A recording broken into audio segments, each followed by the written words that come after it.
Hello friends, in this session let's start with COVID-19. Let us start with basic information about COVID-19.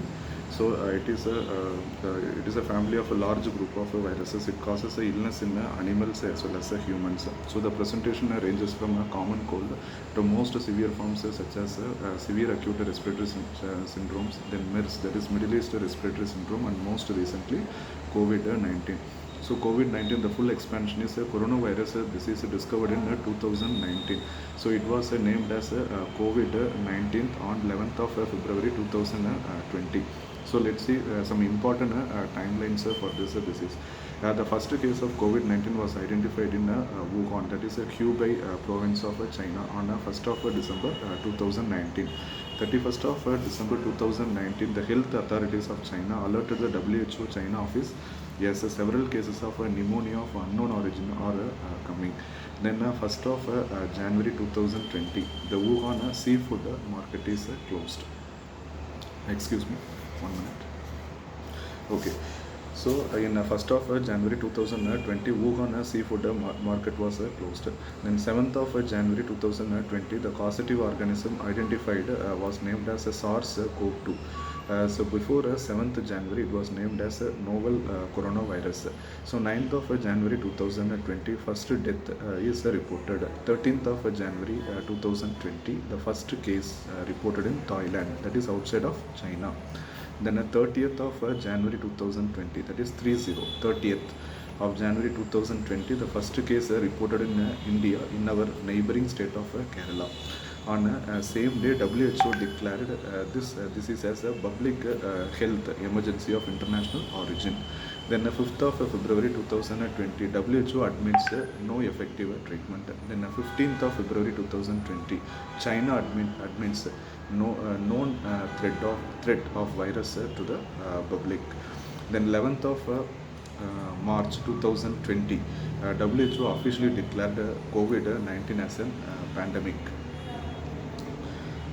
Then now COVID-19 has already spread to two. Sorry, this is the old information. Okay.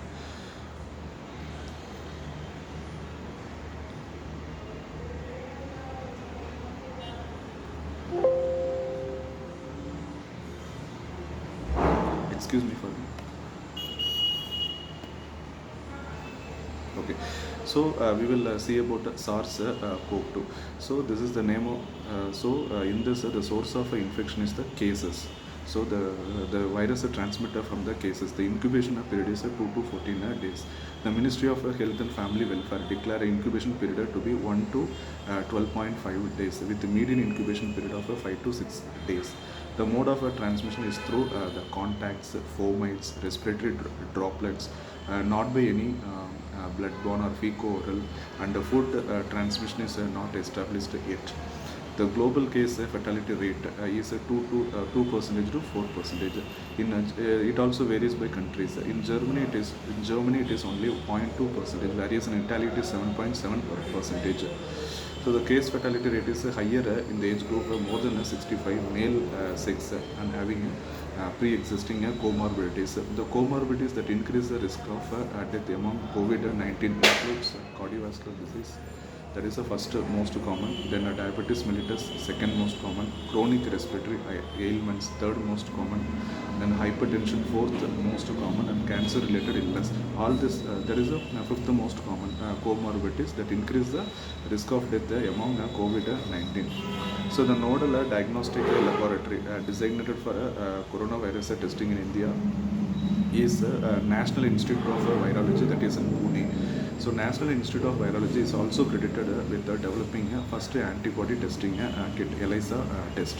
Okay, what type of epidemic is COVID-19? It is a single exposure point source epidemic as well as multiple exposure point source epidemic, propagated epidemic. So that is a slow rise, snowfall, plateau in between. Okay. Then walk through disinfecting tunnel is spraying 1% of hypochlorite, which is effective for high contact surfaces, metallic surfaces. That is 70% of alcohol is used, and indoor area. So the government of India mobile application, that is Arogya Setu, which is used to generate awareness, connects the population to the health services, helps in risk assessment, case update, and also to find out a number of cases in the vicinity of a person.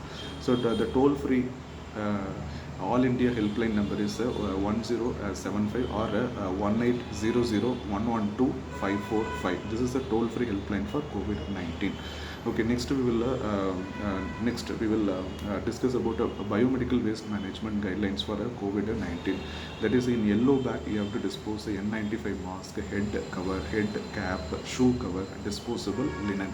In red bag you have to dispose your goggles, face shield, splash proof apron, plastic cover, hazmat suit, nitrile gloves, viral transport media, plastic vials, vacuum pipette tips, plastic cryo vials. All this you have to dispose in red bag. Then Ministry of Health and Family Welfare recommends a quarantine period of 14 days from a time of exposure from COVID-19. Purpose of quarantine is to reduce the transmission in our community and country. There are two mechanisms of quarantine. One, separation and monitoring of the contacts, then demarcation of the suspects of the disease.